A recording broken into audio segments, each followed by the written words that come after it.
Girl Scout cookies were tested for heavy metals and glyphosate. 100% of them tested positive for glyphosate, and 100% of them also had high levels of metals. The investigation found 100% of tested Girl Scout cookies contained glyphosate. 100%. Wild. Girl Scout US. Okay, Girl Scout cookie season is here, and the girls are outside selling cookies again. Did you know Girl Scout USA sells 200 million boxes per year and makes $800 million in revenue? Now, I knew the ingredients weren't amazing in these cookies, but I didn't know the disturbing levels of heavy metals and glyphosate that were detected in 100% of these cookies. Glyphosate is the world's most widely used systemic herbicide, aka weed killer, which is applied to crops like soy and corn, and apparently your favorite cookies. Now, I'm not here to cancel out our childhood. The girls are not the problem, the billion-dollar machine behind them is. This channel is proof that God put healing right into our food. And at Superfood Bay, we stand by keeping it whole, simple, and intentional. So if it's one thing I'm gonna do, it's read the labels every time. Greenies, big vibes, keeping natural every day. Oh, you know the name, it's Superfood Bay. The first cookie, Thin Mints. This is based on Minimalist Baker's recipe, but I'm making one key upgrade, and I'll be using cacao powder instead of cocoa. Cacao is less processed, so it tends to keep more of the natural compounds and minerals. It also feels like food your body recognizes, not just something engineered to taste good. Now here's the part that always gets me with the Girl Scout sold Thin Mints. You turn the box over and it's a full lineup of additives. It reads more like a formula than a cookie. But today we're making these with 8 simple ingredients, and everything is recognizable to your body and your vocabulary. Almond flour, tapioca starch, cacao powder, baking soda, sea salt, coconut oil, maple syrup, and peppermint extract. That's it. Okay, this recipe is so easy because the food processor does all of the work. So first, I'm adding in my dry ingredients, almond flour, tapioca flour, cacao powder, baking soda, and sea salt. Does sea salt ever get measured? Then we're just gonna do a quick little pulse. Next, follow closely. Solid coconut oil, not melted. If your coconut oil is liquid, you want to chill it for a bit because it's going to be our binder and give us that cookie dough texture. Now, if you're in Florida, you may be doomed. Now I'm pulsing again until it turns into little crumbs, kind of like moist sand. Okay, now we're going in with the maple syrup for sweetness, of course, and a drop of peppermint extracts for that obviously classic Thin Mint flavor. Then pulse again until the crumbs get their act together. Look at that. When it starts clumping like this, you know you're there. And I love this because we didn't add gums, stabilizers, preservatives, none of that. It's literally just whole ingredients doing their thing. Now we're gonna form it into a disc. Wrap it up and let it chill in the fridge for about 20 minutes so it's easier to roll out and it holds its shape. While that chills, I've preheated the oven to 350. All right, light dust of tapioca flour on parchment so nothing sticks. Now use that upper body strength to roll it out to about thin. Thin mints are supposed to be thin, so don't go thick on me.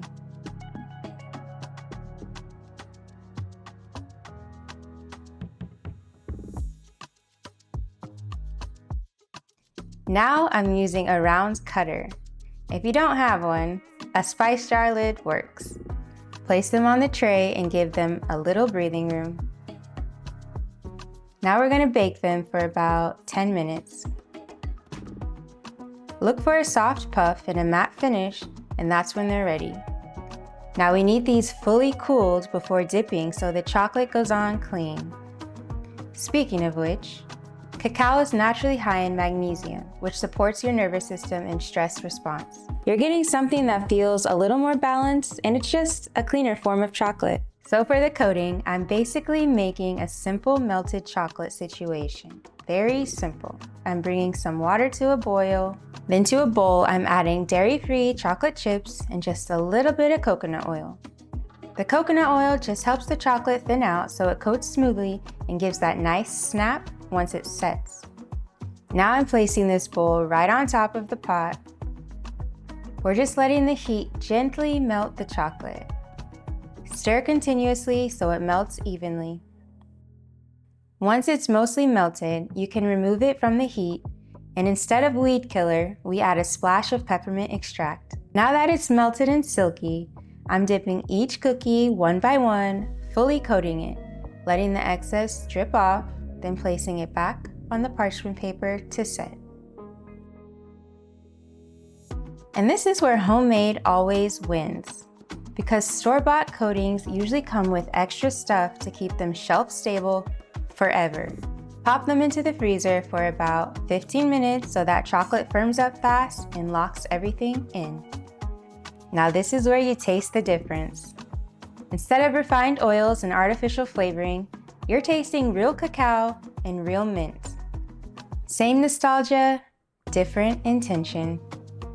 Okay, but these might be my favorite cookies because peanut butter and chocolate is honestly a goated combo. So we're making peanut butter patties, which were called Tagalongs when I was growing up, but with dark chocolate instead, without the refined flour, without the corn syrup, and without the artificial flavoring. 8 total ingredients: almond flour, tapioca flour, baking soda, sea salt, coconut oil, maple syrup, peanut butter, and chocolate chips. First, the cookie base. Into the processor goes almond flour, baking soda, and sea salt. Quick little pulse to combine. Almond flour gives healthy fats a little protein, so this cookie actually holds you over instead of just spiking you. Now we're adding solid coconut oil and maple syrup for sweetness, not corn syrup. And look at that, it comes together without gums and without preservatives. Flatten it slightly, wrap it up tight, and let it chill for about 20 minutes so it firms up. Okay, dough's been chilling, she's firm, she's ready. Light dust of tapioca flour on the parchment so nothing sticks. Same energy as the Thin Mints. And don't stress if it cracks a little, just press it back together. Almond flour can be a little dramatic. Press straight down, pop it out, and repeat the process. Then into the oven for 10 minutes.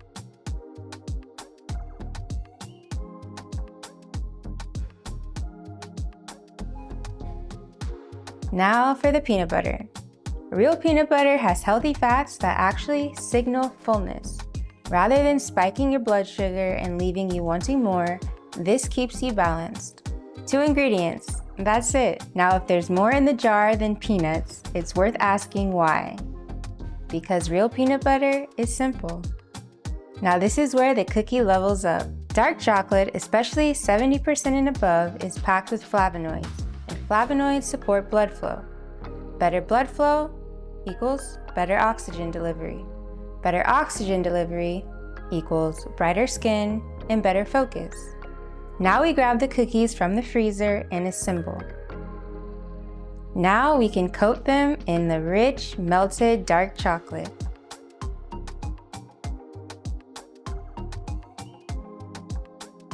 And another quick chill, but in the refrigerator this time. This is the difference between engineered sweetness and intentional indulgence. This is where you taste the difference. Instead of refined oils and artificial flavoring, you're tasting real cacao, real mint.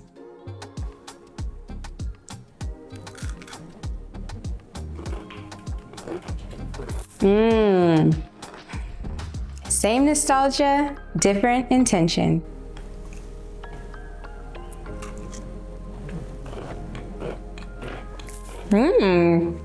These are good. You don't have to stop eating what you love. You just have to start reading the labels. Save this for when the cookie cravings hit, and share it with that one family member who can't get enough of Girl Scout cookies. Until we vibe again, peace and love.